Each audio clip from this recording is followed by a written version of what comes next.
Assembly use that same method to find out the total number of votes cast in Obingwa and the number of votes that each political party got, and impute that into the data that you already have and give us a winner. This is how many days after the election.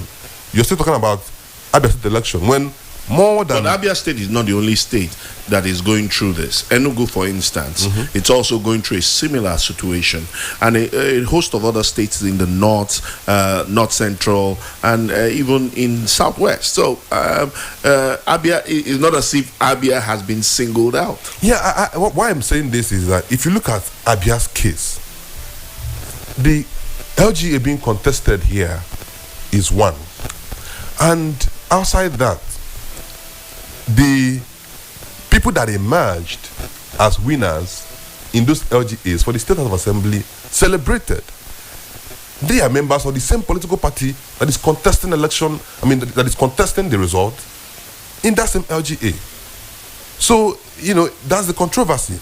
If these same people that are saying, the results that was announced was not right, are still the same people celebrating their victory in the same LGA, it shows some level of inconsistency, and it means that is the reason why we're saying, for the fact that human effort has failed in this contest, let INEC rely on technology using the BVAS and the RF. We've gone ahead to help INEC, just in case. We've extracted all the votes coming from Obingwa that have been uploaded on the RF portal as we speak.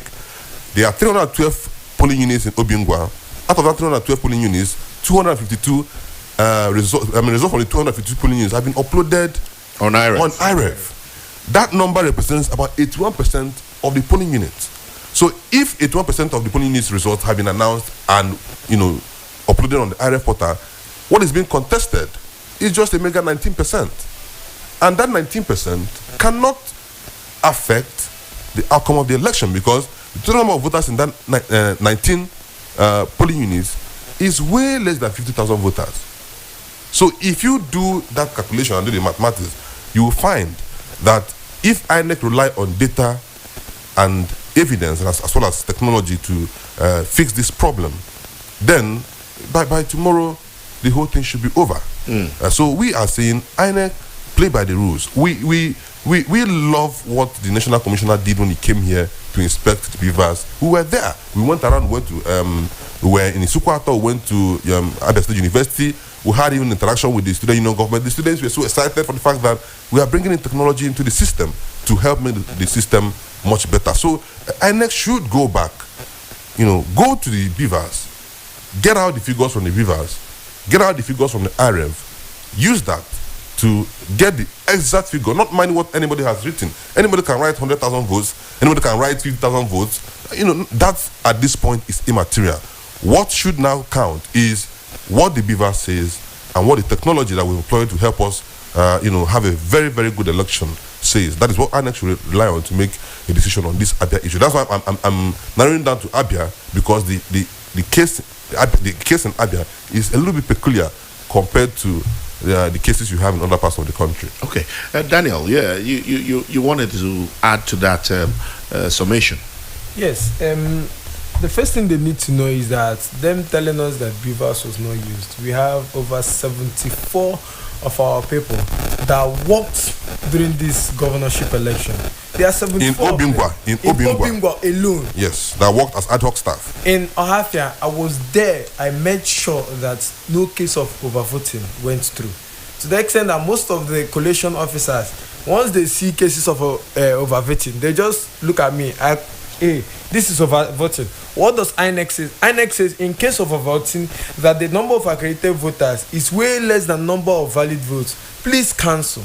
And that resulted to cancelling of many polling units that had that issue. If not for anything, to save the head of the people that went to work there.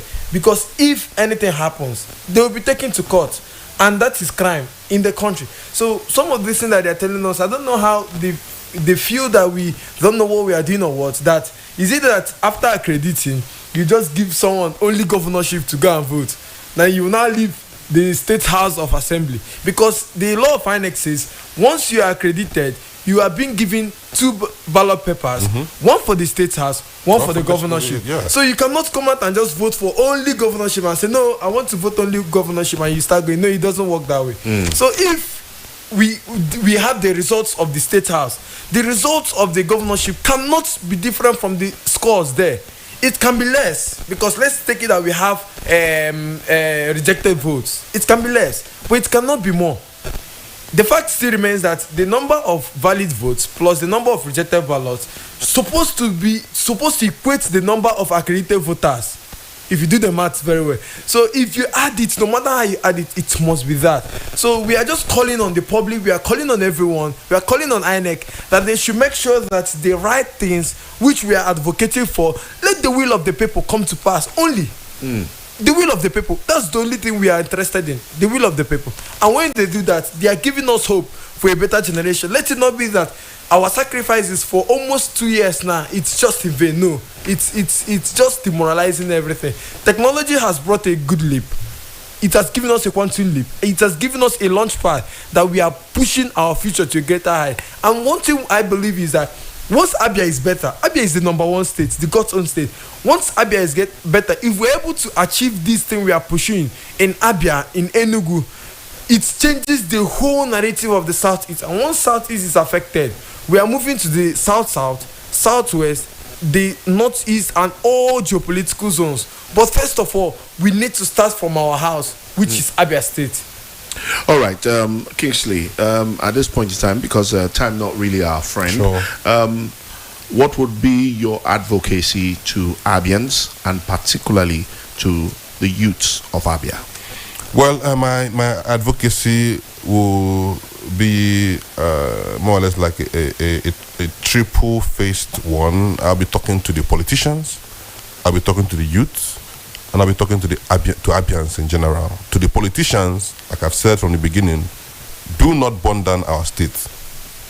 Do not let your selfish ambition override your primary objective or primary responsibility of ensuring law, order, and prosperity of the people of Abia State. Elections are won and lost across board. People who lose learn and do better next time. People who win will always advocate that they are magnanimous in victory. So if you lost an election, you should not cause our society to go down the drain because they lost an election. People have been losing elections before now. Even the best of candidates, somehow, in some cases, also lose elections. They don't bring the whole world down because they've lost elections. And we're saying, if you've lost election, accept it, because it reflects the will of Abia people. And don't make us look like fools, because we spent our time, our energy, our resources to go and talk to people. Like I said, I feel very passionate and emotional about this. Abia youths were abused. People were calling me names for coming out to say, let us go and get our PVC. They were calling me saboteur. They were calling me, all manner of names, Hausa cronies and all of that I do not want to, support the Igbo. And none of that. These things happened, and I took it in good faith. It happened to every youth that stepped out there to encourage people. So don't make us look stupid. Don't kill the fire of progress and prosperity that is building up in Abia youth. So accept the result and congratulate those that emerge as winners. After all, we preach that sportsmanship and the spirit of sportsmanship should guide our political space. That is on that aspect, talking to the politicians. Then talking to the youth, this is our time. This is our moment. This is our season.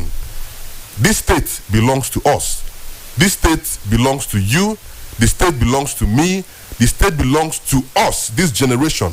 And we are the generation that will bring change to Abia State. If we don't do it, nobody will do it for us. If we don't rise up to oppose any form of manipulation, if we don't rise up to oppose any form of voter suppression, if we don't rise up to oppose any form of rigging in this state, it will not end. And our children will come up to suffer the same things we're suffering.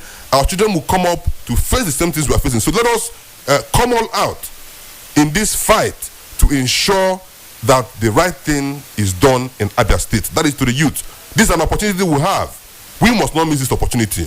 And back to Abians, every one of us, this is our opportunity to ensure that votes count in Abia State.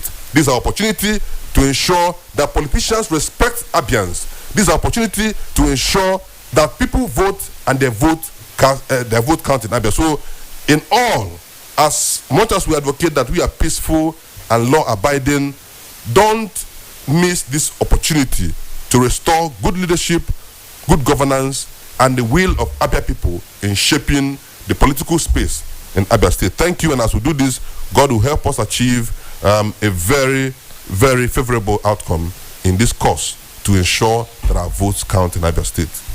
Well, I really want to say a big thank you to you, Kingsley and Daniel, for making our time to be with us this morning. I know you guys have been very, very busy before, during, and even now as Abia awaits the eventual announcement of the result and the winner of the March 18 gubernatorial and state House of Assembly elections. Abia youths, Abians, you've heard it, and we can only but wait. But our advocacy consistently right here on Rapid 96.5 is that we must see the process through. Elections are not processes that are not things that you can switch off and on.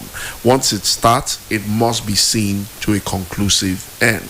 And as always, if for any reason we do not agree with the turn of events, we must respect the rule of law and test the instruments of the law, particularly the instruments of the Electoral Act and, of course, the Nigerian Constitution. I am Kamil John, the beloved, also known as the controversial.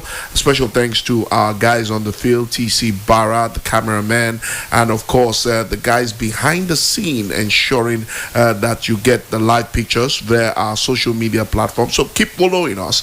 As I always say, be a part of our online community by simply following and liking Rapid 96.5 on Facebook, Twitter, and Instagram. We are live and interactive, and of course, keep your radios locked to 96.5 FM, the sound of your city.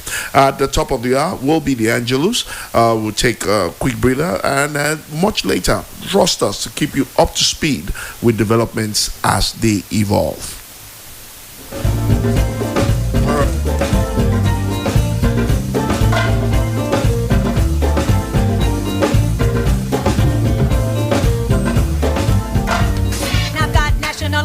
On the brain. You want a revolution? I want a revelation. It's election day, the D-Day, and